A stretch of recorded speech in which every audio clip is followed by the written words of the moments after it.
जय हिंद। आज के वीडियो में हम लोग जानेंगे चक्रवृद्धि ब्याज निकालना। तो चलिए हम वीडियो को स्टार्ट करते हैं। देखिए, वीडियो स्टार्ट करने से पहले हम चक्रवृद्धि ब्याज से रिलेटेड कुछ बेसिक बातें आपको बता देते हैं। जैसे देखिए, चक्रवृद्धि ब्याज में आता है जी मूलधन। मूलधन मूलधन अब मूलधन क्या होता है, ठीक।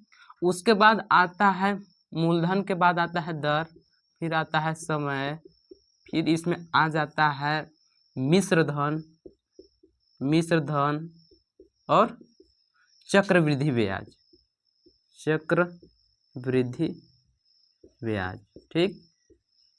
देखिए मेरे प्यारे भाई लोग, मूलधन को इंग्लिश में कहते हैं प्रिंसिपल, इसलिए इसको हम पी से दर्शाएंगे, ठीक।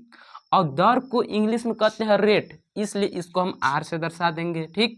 उसके बाद समय को कहते हैं टाइम, टाइम जिसको हम यहाँ पे टी से नहीं यन से दर्शाएंगे। यन का मतलब नंबर ऑफ ईयर, इसलिए यहाँ पे हम यन से दर्शाएंगे, ठीक। उसके बाद आता है मिश्र धन। मिश्र धन का मतलब होता है अमाउंट, इसलिए उसको हम ए से दर्शाएंगे। और चक्रवृद्धि ब्याज का मतलब होता है कंपाउंड इंटरेस्ट, जिसको हम सी आई से दर्शाएंगे, ठीक। क्या चीज से दर्शा देंगे? सी आई से। अब देखिए मूलधन क्या होता है, कहने का मतलब मूलधन वो रुपया होता है जो आपके जेब में था पैसा, वो आपका मूलधन होगा। जैसे हमारे पास 1000 रुपया है तो हमारा मूलधन कितना हो गया? 1000। अब यहाँ पे हम 400 की बात कर रहे हैं तो यहाँ पे मूलधन मेरा कितना हो जाएगा? 400 रुपया। और दर का मतलब होता है रेट। अगर दर में अगर इसमें देखना चाहेंगे तो दर के साथ हमेशा परसेंटेज का चिन्ह होता है। क्या चीज का चिन्ह? परसेंटेज के चिन्ह। जैसे यहाँ पे देखिए दिया हुआ क्वेश्चन के 400 रुपए का 10% की वार्षिक ब्याज की दर से, यानी 10% वार्षिक ब्याज, यहाँ पे देखिए परसेंटेज लगा है इसलिए ये वाला मेरा दर है। उसके बाद समय आता है कि कितने वर्ष के लिए आपको ब्याज निकालना है। जैसे देखिए इसमें 2 वर्ष का चक्रवृद्धि ब्याज हमको निकालना है, तो इसमें मेरा यन कितना दे दिया है? 2 वर्ष। उसके बाद आता है मिश्र धन। मिश्र धन का मतलब वो रुपया होता है, जैसे आप किसी को मान लीजिए 10,000 रुपया दे दिए, ठीक। 10,000 रुपया दिए तो 1 महीना के बाद आप संकोच के लिए मानिए ना, राम 10,000 रुपए अपने छोटे भाई लक्ष्मण को दे दिया, ठीक। तो उसका छोटा भाई लक्ष्मण उस 10,000 रुपया को ब्याज सहित अगर राम को दे दिया, ब्याज सहित और प्लस मूलधन, जैसे 10,000 और उसका कुछ मान लीजिए 1 महीने में कुछ ब्याज हुआ होगा, तो 10,000 प्लस उस ब्याज को देने पर जो राशि बनती है उसी को हम अमाउंट कहते हैं, मिश्रधन कहते हैं। वो हमारा मिश्रधन हो जाएगा। एक तरह से बोल सकते हैं मिश्रधन बराबर हो सकता है मूलधन प्लस ब्याज। उसके बाद चक्रवृद्धि ब्याज। तो देखिए चक्रवृद्धि ब्याज क्या होता है, चक्रवृद्धि ब्याज निकालने के लिए चक्रवृद्धि ब्याज का फार्मूला होता है चक्रवृद्धि ब्याज का फार्मूला मिश्र धन माइनस मूलधन, मिश्र धन माइनस मूलधन। ये चक्रवृद्धि ब्याज का फार्मूला रखिएगा दिमाग में इतना आपको, ठीक। चक्रवृद्धि ब्याज का फार्मूला क्या होता है? मिश्रधन माइनस मूलधन। लेकिन अब मिश्रधन बराबर क्या होता है? तो मिश्रधन बराबर अब मेन फार्मूला यहाँ से स्टार्ट होता है। मिश्रधन जिसको हम लोग ए से दर्शा देंगे, ए बराबर होता है। अब हम डायरेक्ट इसका इंग्लिश अक्षर में ही लिखेंगे, क्योंकि आपको हम बता दें किसका मतलब अब किसको का चीज से दर्शाते हैं, इसलिए हम लिखेंगे ए बराबर पी कोष्टक में 1 बट्टा पी कोष्टक में 1 प्लस आर बाई 100 की पावर n।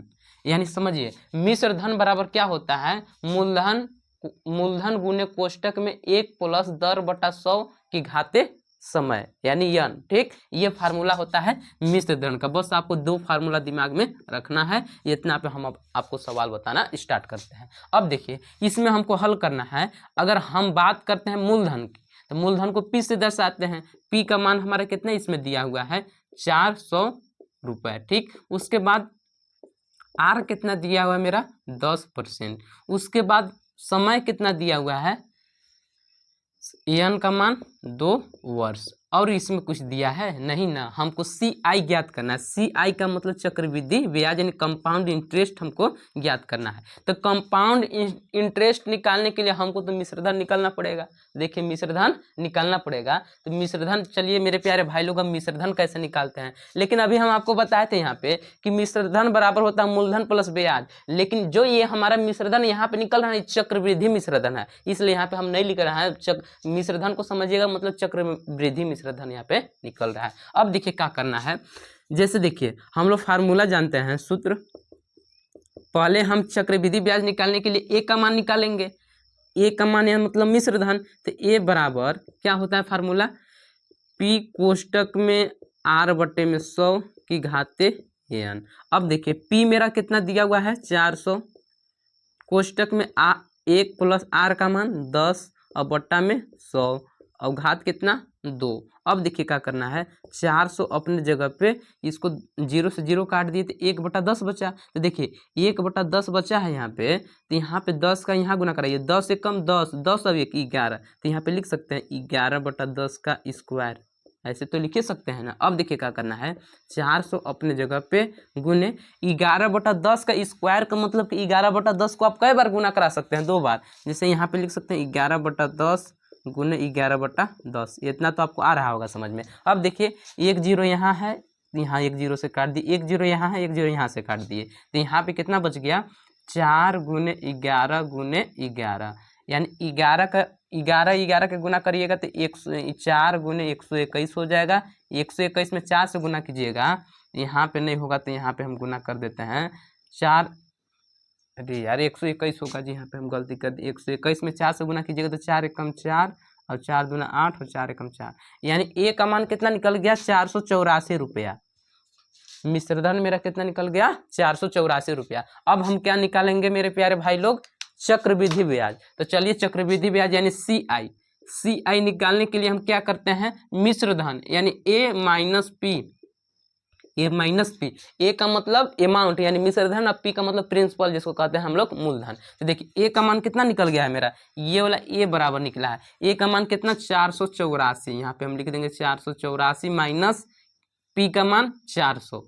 जब इसको घटाएंगे आप लोग तो घटाइए ना जी, 484 में से 400 घटाइए तो 84 रुपये, यानी बात समझिए चक्रवृद्धि ब्याज कितना निकल गया 84 रुपया, वो भी कितने 2 वर्ष का, 2 वर्ष का चक्रवृद्धि ब्याज 84 रुपया, यही इसका आंसर हो गया। अगर ये क्वेश्चन आपको नहीं आया समझ में, चलिए हम आपको दूसरा क्वेश्चन भी समझा देते हैं। अरे हाँ तो मेरे प्यारे भाई लोग, अब देखिए मेरा अगला क्वेश्चन है कि 10,000 का 10% की वार्षिक ब्याज की दर से 1 महीना का चक्रवृद्धि ब्याज ज्ञात कीजिए। हमको 1 महीना का चक्रवृद्धि ब्याज ज्ञात करना है, लेकिन अगर ब्याज की बात करते हैं तो ये वार्षिक ब्याज दिया है, इसलिए इसको हम सबसे पहले 1 वर्ष का चक्रवृद्धि ब्याज पता करेंगे। 1 वर्ष का चक्रवृद्धि ब्याज निकाल के उसके बाद हम 1 महीना का आराम से निकाल देंगे। यानी देखिए इसको हल कैसे करना है, हमारा पी का मान यहाँ पे कितना दे दिया है 10,000 रुपये, तो यहाँ पे हम लिख लिए 10,000 रुपये। अब देखिए यहाँ पे 10,000 रुपये है, ठीक। उसके बाद आर का मान कितना दे दिया है, आर बराबर हम लिख सकते हैं कितना 10%। उसके बाद हमको समय कितना के लिए निकालना है जी, एन। पहले हम एन बराबर हमको कितना के लिए निकालना है 1 महीना, लेकिन बात समझिए हम पहले 1 वर्ष का निकालेंगे, इसलिए 1 मान के चलते हैं 1 वर्ष, ठीक। लेकिन हमको निकालना है वास्तव में कितना के लिए निकालना है समय, 1 महीना के लिए, 1 महीना के लिए। तो चलिए 1 महीना के लिए भी हम निकालेंगे। ऐसा कभी भी क्वेश्चन आता है तो पहले एन का मान अगर इसमें कह दिया 1 महीना चाहे 2 महीना चाहे 4 महीना चाहे 10 महीना, तो यहाँ पे एन के जगह पे 1 मान के चलना, एक सबसे पहले आप 1 वर्ष के निकालिए, ठीक है। हमको क्या निकालना है CI निकालना है, CI, ठीक। तो चलिए हम लोग सूत्र क्या जानते हैं, सूत्र ए बराबर, पहले ए निकालेंगे, इसमें मिश्रधन निकालते हैं ना जी, तो ए बराबर क्या होता है पी कोष्टक में 1/r 1 प्लस r/100 की घाते n। अब देखिए यहाँ पे ध्यान से समझिएगा, पी का मान कितना रखना है 10,000, तो यहाँ पे हम लिख दिए 10,000, कोष्टक में 1 अपने जगह पे, r का मान 10 और बट्टे में 100, ठीक, की घाते 1 0 से 1 0 काट दिए। यहाँ पे देखिए कितना हो गया 1/10 का मतलब 10 एकम 10 और 1 11/10, तो यहाँ पे लिख सकते हैं 10,000 गुने 11/10 की घाते 1 घात लिखिए चाहे मत लिखिए, नहीं लिखे हैं, 1 नहीं लिखते हैं घात। अब देखिए क्या करना है, 0 से 0 को काट दिए, यानी कितना निकल गया मेरा 0 से 0 जब काटे जी तो यहाँ पे 1000 में कितना से गुना कर देना है 11 से, 1000 में हमको कर देना है गुना से 1000 गुने 11, जब गुना कीजिएगा तो कितना हो जाएगा 11 एकम 11 यानी 11,000। यानी बात समझिए उसका मिश्रधन यानी बोल सकते ए का मान कितना निकल गया 11,000 रुपये, यानी ए बराबर कितना निकल गया है 11,000 रुपये। अब देखिए इसको हम कैसे करेंगे, जगह नहीं बच रहा है इसलिए हम इसको लाइन खींच दे रहे हैं ना। अब देखिए इसको हम काला मार्कर से कर देते हैं, ए का मान मेरा कितना निकल गया है 11,000 रुपए। ठीक, उसके बाद हम CI निकालेंगे यानी कंपाउंड इंटरेस्ट, जिसको कहते हैं चक्रवृद्धि ब्याज, यानी CI बराबर होता है A माइनस P। अभी हम पीछे आपको सूत्र में यहाँ पे लिखवाए थे, तो A का मान कितना रखना है हमको 11,000 माइनस P का मान कितना रखना है देख सकते हैं 10,000, यहाँ पे हम लिख देंगे 10,000।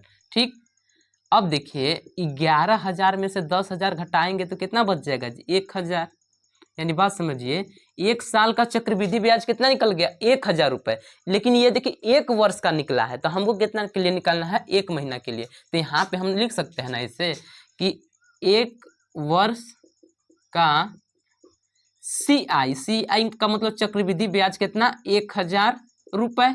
ठीक, तो आपको मालूम होगा कि 1 वर्ष में कितने महीना होते हैं 12 महीना, तो यहाँ पे हम लिख सकते हैं 1 गुने 12 माह का CI का मतलब समझ रहे हैं ना जी चक्रवृद्धि ब्याज। अब देखिए क्या करना है, यहाँ पे हमको 1 का निकालना है, तो 1 अपने जगह पर रहने देंगे, 12 यहाँ गुना कर रहा तो उधर जाके भाग कर देगा, यानी लिख सकते हैं 1 माह का CI का मतलब चक्रवृद्धि ब्याज बराबर 1,000 बट्टा में 12।